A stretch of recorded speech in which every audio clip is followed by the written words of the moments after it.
can't afford to not be focused. Can I get us to say this confession, and everybody watching, put this in the room in all caps. Can I get us to say, Father, clear the mental fog, clear the mental haze, sharpen my focus. I will give you 100. Again, Father, clear the mental fog, clear the mental haze, sharpen my focus. I will give you 100. Not 90, but 100. Not 70, but 100. Not some of me, but 100. Not a part of me, but 100. Not when I feel like it, but 100. Not when my friends say I should, but 100. I will give you 100. Ladies and gentlemen, brothers and sisters, in our foundational text in Matthew, Jesus is really articulating to us 7 profound, perspective-submerged words that we're going to dissect even more as we navigate through our sermonic journey on this afternoon. And those 7 words are, give us this day. Give us this day our daily bread. Peter says, now, if you're going to get the daily, you're going to have to be alert, meaning focus. Have mental sobriety, focus. You must have a sober thought process, focus. You must have some sober methodology to the way you process content, intel, and information. This means your head has to be clear. You need to be alert, because for this season of my life, maybe it's just me, for this season of my life, my focus is too critical. Maybe it's just me, Miss Flowers. My focus is too critical. I have to protect my focus. I can't afford to be high. I can't afford to be. My focus is too critical. I have to fight to protect my focus if I'm going to be planted. I gotta focus. I have to focus. I can't afford to be intoxicated with nothing. Not with chronic, not with Hennessy, not with gin and juice. I can't afford to be intoxicated with a wrong pick. I can't afford to be intoxicated with wrong conversations. I can't afford to be intoxicated with counterfeits, because for this season, my focus is too critical.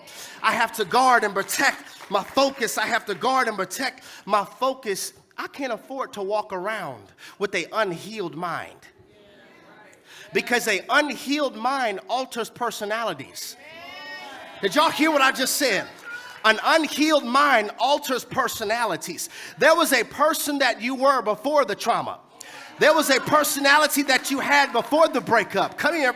There was a personality that you had before that event that was needed for your assignment, that was needed for your destiny, that was needed for your calling. And the enemy will try to partner with trauma to alter your person, and you'll walk around with the unhealed mind and claim a personality that's not yours. So I gotta heal.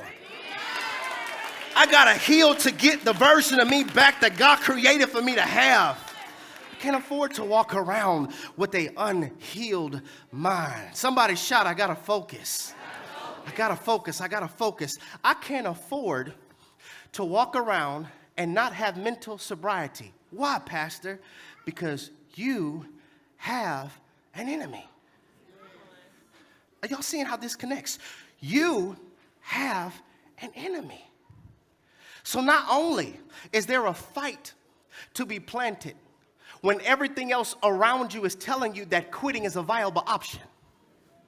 Not only is it a fight to be planted when you're grinding and hoping and praying and believing, but you don't see any fruit yet. Not only do I have to fight that, not only is it a fight because your mama and them, your friends and them are telling you it's not worth it. It don't require all of that. Not only is it a fight to be planted because I keep on leasing my ear to unplanted people.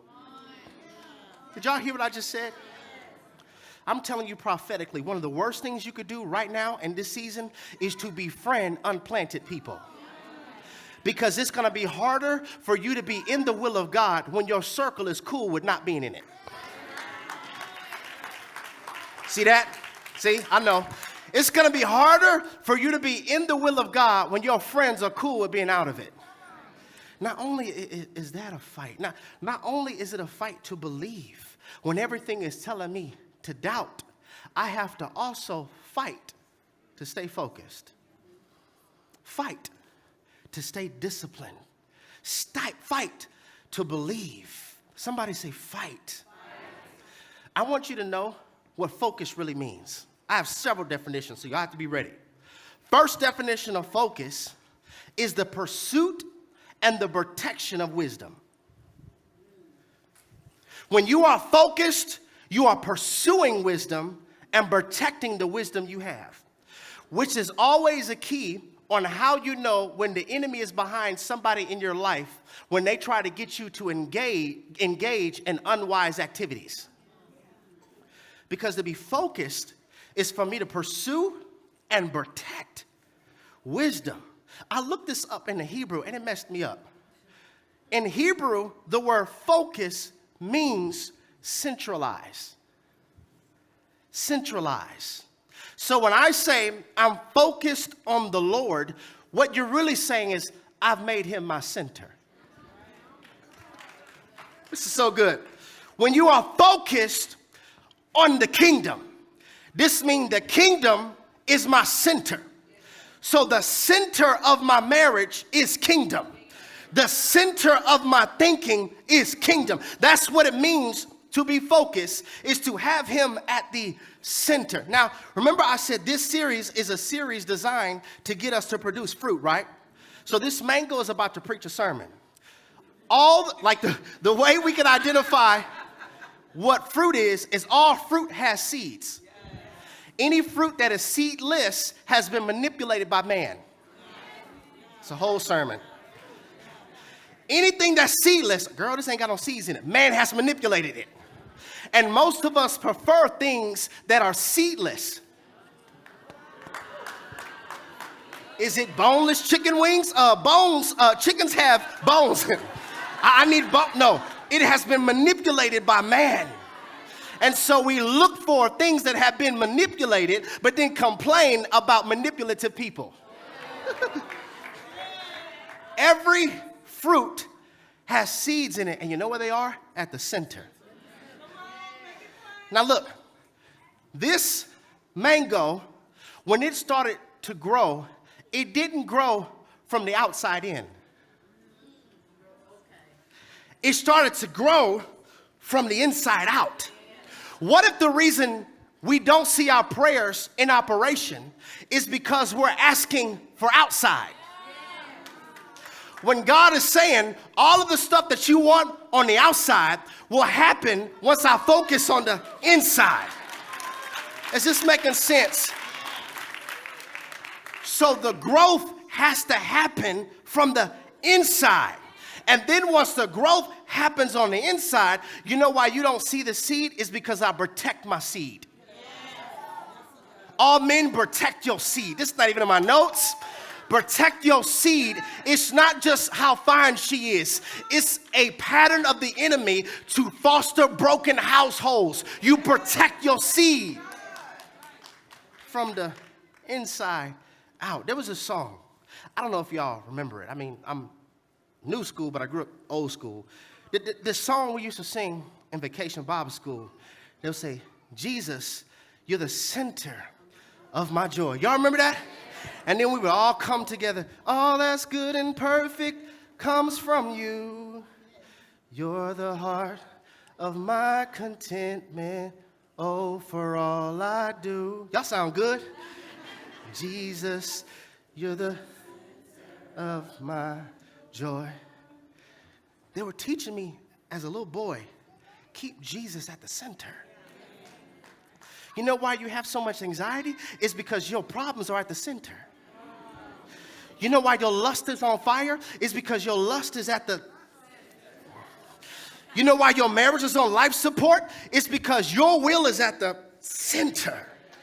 But focus in the Hebrew means centralized. Can I go a little deeper? Can I go a little deeper? The prefix cent means 100. So good, y'all. The prefix cent means 100. Like a cent is 100th of a dollar. Okay? Keep going. The concept of percentage means per 100. 50% chance of rain, 60%. It is per 100. In fact, century means 100 years. Y'all get this? Centimeters is 100th of a meter. So when you're focused, you giving 100. It's so powerful, y'all. When you're focused, it means for this season, for the rest of my life, I'm giving this 100. You do not have the right to remain silent. I want y'all to work with me. Left side, I'm going to ask you, what do you give? And y'all shout 100. And then on the right side, I want you to say nothing less. So you're going to say, you give 100, right side, and nothing less. You give 100, right side. You give 100, right side. Hold on, y'all left too. Why y'all just quiet? I didn't forget about y'all. All right. So left side, what do you give? 100. Right side. What do you give? 100. Right side. It hurts. What do you give? 100. Right side. Divorce. What do you give? 100. Right side. It hurt my heart. What do you give? 100. Right side. Prayer hasn't happened yet. What do you give? 100. Right side. Somebody say nothing less. Say nothing less. That's what God wants. When you're focused, I give it 100 and nothing less. Can we go deeper? Can we go deeper? In the Hebrew, the word sent also means fire. Y'all were just singing, I want to be tried by fire, purify. And God's like, do you really know what you're saying? Do you, my child? In Hebrew, focus means fire. Now, as I was studying, I was kind of confused. Okay, I'm not getting the connection. God, help me understand what it is that you're saying. And this magnifying glass preached to me. I had to call my mom and say, man, this blessed my socks off. Because we are the light of the world. When light focuses, it starts fire.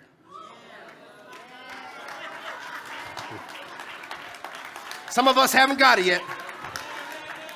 If the sun were to shine through this, whatever it's pointing on starts a fire. When God's people begin to focus, whatever they focus on, they'll start to see fire. If you want to grow in your relationship with God, then you have to start focusing, because you're the light of the world. And when light starts to focus, it starts a fire. But it works the same way with evil. If you're focused on explicit websites and you're focused on pornography, in your spirit, it starts a fire. This is so powerful, y'all. Whatever you focus on starts to burn. I just got so many problems. You know why? It's because with that problem, we're focusing on it. So it's starting to burn. So now I'm wondering, it's almost the first. It's almost the first. I don't know what I'm going to do. It's because I'm focused on an object that's causing for there to be a fire of worry in my soul. But Jesus is trying to get us to understand on today, if my people could focus on heaven, I want the kingdom to come in the earth as it is in heaven. And so, Jerry, I need you to preach to my people. If they're going to be planted, they're going to have to focus. Can I go a little deeper? What does the devil do when God's people get focused? He sends firefighters. They didn't get it, Warren. They didn't get it. Focus starts a fire. When hell sees you're focused, he sends firefighters. We call them distractions. We don't even recognize this. Ooh, y'all, I'm trying to okay, teach, calm down. Calm down. I want us to understand this. So when you start to burn in your devotion, the enemy tries to put it out. When you start to burn in your prayer life, he tries to put it out. What if I told you the reason Satan always tries to put out your fire is because fire scares him? Come here. Why does fire scare the devil? Because it's a prophetic reminder of his end. Did y'all hear what I just said? It's a prophetic reminder of his end. See, if you want to torment hell, catch on fire. If you want to torment the devil, catch on fire. Yeah, but you did this. Yeah, but you gonna burn one day. And you can't put this fire out. Every time a church gets on fire, it scares hell. Every time a ministry gets on fire, every time a daughter gets on fire, every time a son gets on fire, every time our worship gets on fire, every time our praise gets on fire, every time our commitment gets on fire, every time our serving gets on fire, every time our commitment gets on fire, every time our purpose gets on fire, it terrifies hell because it's a prophetic reminder that this is your end. I just feel this, y'all. Can we terrify hell and have a fire praise in the house right now? This is what revival sounds like.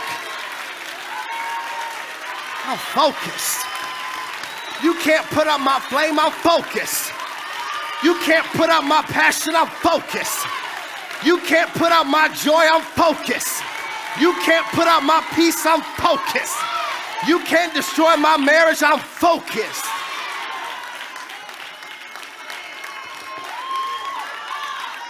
Focus. Focus. Whenever the light of the world, which is you and which is me, whenever we focus, whenever we allow the sun to shine on us, whenever we focus, we start fire. Could you be so tormented in your head because of what you're focused on? Because truthfully, I don't know, does my eye look bigger than this? Look bigger? Look bigger? Doesn't? Whatever you focus on, you magnify. So it looks bigger when you focused on it. Maybe this is why the text encourages us to look to the hills where your help comes from. Because when I focus on my help becomes bigger than my problems. Maybe the reason the text tells us, consider the lilies of the field. If you focus on how God dresses them, maybe that should magnify if he could dress some plants. How much more can he address those who are planted?